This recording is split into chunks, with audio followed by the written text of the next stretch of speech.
Salut, salut! C'est la vidéo de fin novembre que je vais filmer aujourd'hui. Donc, tu l'as forcément déjà vu quelque part à la librairie, en poche à 9,95 canadien, évidemment, sur Netflix, en version non censurée à 1 heure du matin, ou sur le coin de la table de ta tante Mireille qui disait « Ah, non, non, c'est juste une histoire d'amour. » Aujourd'hui, on attaque la trilogie 50 Shades. Oui, celle qui a déclenché une tempête médiatique, relancé la discussion autour du BDSM, fait frémir certains et grimacer d'autres. Alors, est-ce que c'est un chef-d'œuvre féministe ou une fanfiction Twilight ultra cringe avec des menottes? Je l'ai lu en entier, puis voilà ce que j'en pense. Spoiler, j'ai eu chaud, mais pas pour les raisons qu'on croit. Assez de blabla, commençons! Je vais y aller premièrement avec mes sources, comme je fais d'habitude. Donc, évidemment, la trilogie. Babelio, Goodread, Time Magazine, He Hill James, la reine du fantasme moderne, Reddit, puis des entrevues avec l'auteur de 2015 à 2022. L'auteur, ben parlons-en justement, c'est E.L. James ou E.L. James, là, si on le prononce en anglais plutôt. Son vrai nom, c'est Erika Léonard. Le genre, c'est romance érotique, BDSM soft, évidemment, fanfiction déguisée, paru entre 2011 et 2012. Le nombre total de pages, ben, les 3 livres ensemble, ça donne environ 1650 pages. La traduction est disponible en 52 langues, vendue à plus de 150 millions d'exemplaires, juste ça.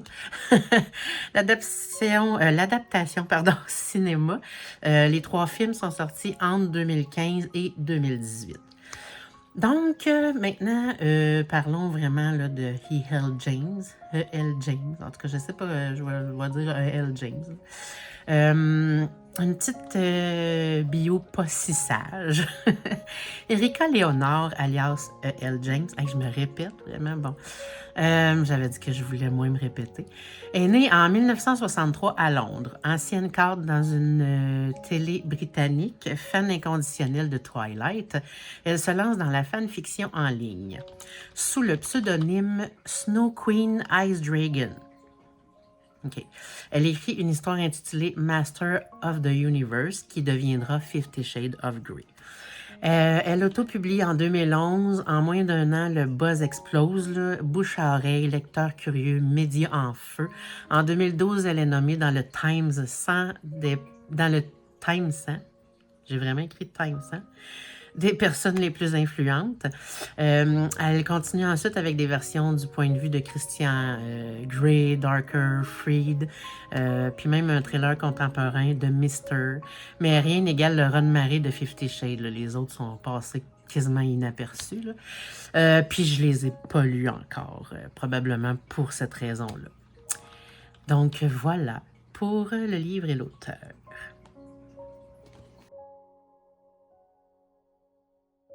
Je vais y aller avec une petite description là, des 3 livres. Là. Tome 1, 50 Shades of Grey.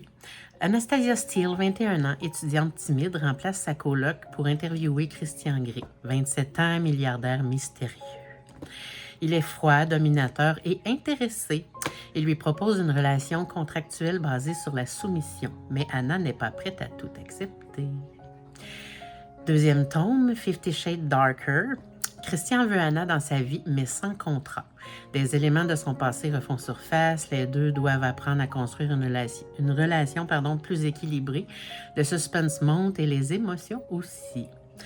Tome 3, 50 Shades Freed. Mariage, luxe, bébé potentiel et nouveau danger. Grey est toujours intense, Anna prend plus d'assurance. Le couple tente de naviguer entre jalousie, passion et menaces extérieures.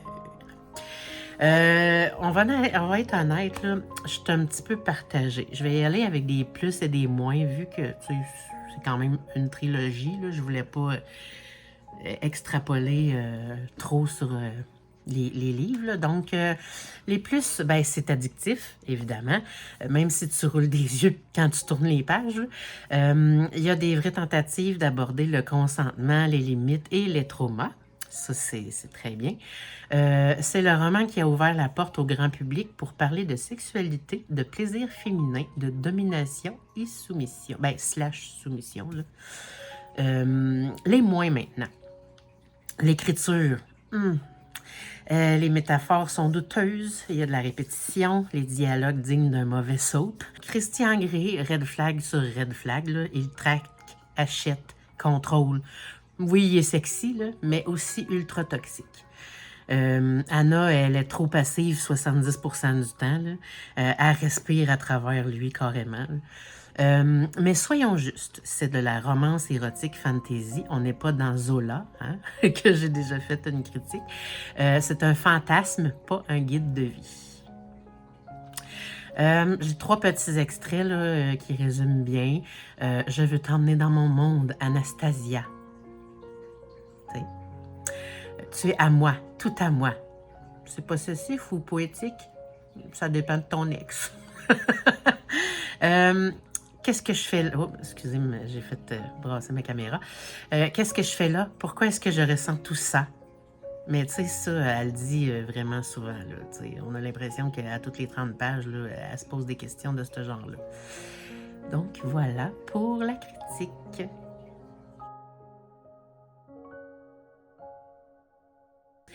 Bon, pour être honnête, ma note finale... Voyons, j'arrête pas. Je vais arrêter de m'appuyer sur mon bureau. Ben, ça marche pas. Ça va bien. Hein? Je fais brasser la caméra à tout bout de champ. OK, pour être honnête, je disais, ma note finale, c'est un petit 6,8 sur 10. Puis, je mets le 0,8 pour être généreuse. Pourquoi si bas? Ben, je crois que je me laisse clairement influencer par les films qui m'ont profondément déçue. C'était pas assez crunchy par rapport au livre. Mais en même temps, c'est toujours de même ou presque, tu sais, quand il y a des films qui sont faits à partir d'une série ou d'un livre. Il y a beaucoup de coupures, puis on est souvent déçus. Ben, en tout cas, moi, je préfère les livres, normalement, que ce qui en est fait plus tard à la télé. Sauf si c'est des séries genre Dexter, des choses comme ça. Là, ça a un petit peu plus d'allure. Mais c'est ça. Concernant 50 Shades, j'ai été déçue. Donc, ça se peut que ma note, ce soit à cause de ça.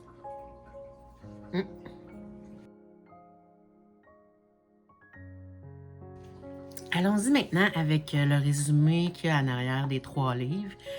Donc, tome 1. Romantique, libérateur et totalement addictif, ce roman vous obsédera, vous possédera et vous marquera à jamais. Lorsqu'Anastasia Steele, étudiante en littérature, interviewe le richissime chef d'entreprise Christian Grey, elle est à la fois séduite et profondément intimidée. Convaincue que leur rencontre a été désastreuse, elle tente de l'oublier, jusqu'à ce qu'il débarque dans le magasin où elle travaille à mi-temps et lui propose un rendez-vous. Naïve et innocente, Anna est troublée de constater qu'elle est follement attirée par cet homme. Quand il lui suggère de garder sa distance, elle ne l'en désire que davantage. Mais Grey est tourmentée par ses démons intérieurs, et antérieurs aussi. Et le besoin de tout contrôler. Lorsqu'il entame une liaison passionnée, Anna découvre que son pouvoir érotique ainsi que la part obscure que Grey tient à dissimuler. Anna découvre son pouvoir érotique ainsi que la part obscure. OK. J'ai trop lu bizarrement, fait que ça a mal sorti, là, mais bref. Deuxième tome. Dépassée par les sombres secrets de Christian Grey, Anna Steele a mis un terme à leur relation pour se consacrer à sa carrière d'éditrice. Mais Grey occupe toujours toutes ses pensées et lorsqu'il lui propose un nouvel accord, elle ne peut y résister. Peu à peu, elle découvre le douloureux passé de son sulfureux Monsieur 50 nuances, tandis que Christian lutte contre ses démons intérieurs. Encore. Anna doit prendre la décision la plus importante de sa vie. Tome 3. À présent réunis, Anna et Christian ont tout pour être heureux. L'amour, la fortune et un avenir plein de promesses.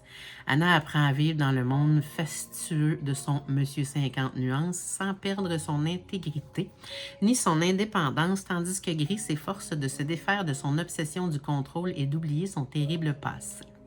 Mais bientôt, alors que tout semblait leur sourire, le destin les rattrape et leurs pires cauchemars deviennent réalité. Un happy end est-il possible pour Gris et Anna?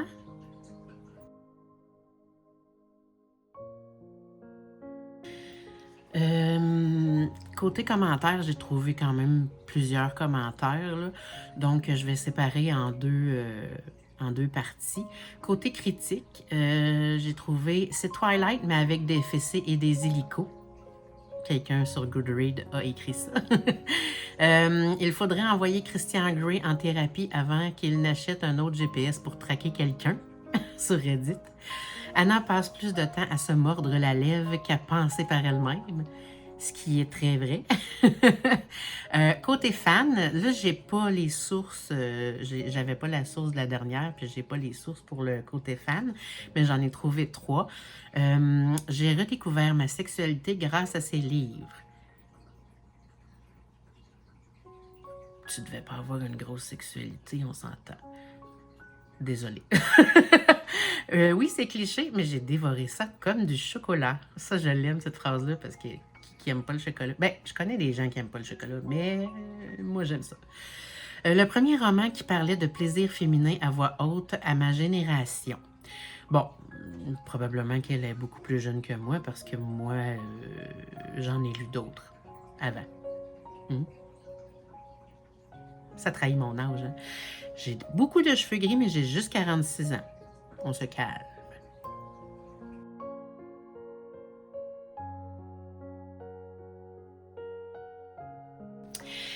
Donc, on en est déjà à la conclusion. La vidéo va être un petit peu plus longue d'habitude vu que c'était une série.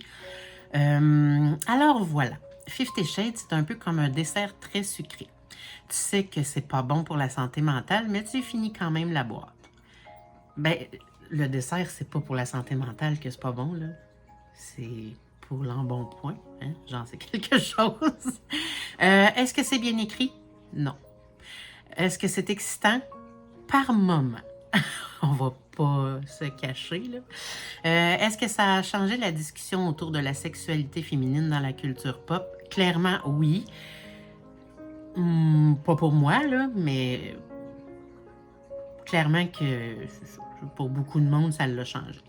Donc, si tu as envie d'un plaisir coupable, d'un Christian Grey de papier et de 50 façons de te dire « je t'aime et je te possède », lis la trilogie. Sinon, passe ton tour puis va lire elle.com de Patrick Sénécal. T'auras aussi mal, mais pas pour les mêmes raisons. Dis-moi en commentaire, t'es team Christian ou team fuis, Anna, fuis? Attends. Pars loin de lui. Moi, je vais vous dire que j'étais plus... Ben voyons, Anna, hostie, va-t'en, tu sais. OK, oui, c'est excitant, oui, c'est... Mais moi, je suis pas du genre à vouloir me faire contrôler, là. Donc, va-t'en. Anna, disparaît. Bref, est-ce que tu penses aussi que ce genre de roman peut être féministe ou c'est juste un fantasme mal ficelé? Puis si tu veux plus de critiques littéraires qui font grincer les dents, rougir les joues, abonne-toi puis laisse un pouce. Puis on se retrouve pour le prochain qui, je te promets, sera tout aussi croustillant. Ou pas. Je fais pas juste des critiques de ce genre-là. Je préfère, vous le savez, les polars, thrillers, suspense, horreur, etc. Ben, quoi que ça peut être un peu suspense, là, mais bref, c'est ça. Donc, partagez aussi, puis abonnez-vous. Je l'ai dit, je l'ai déjà dit. Je me répète. Ciao!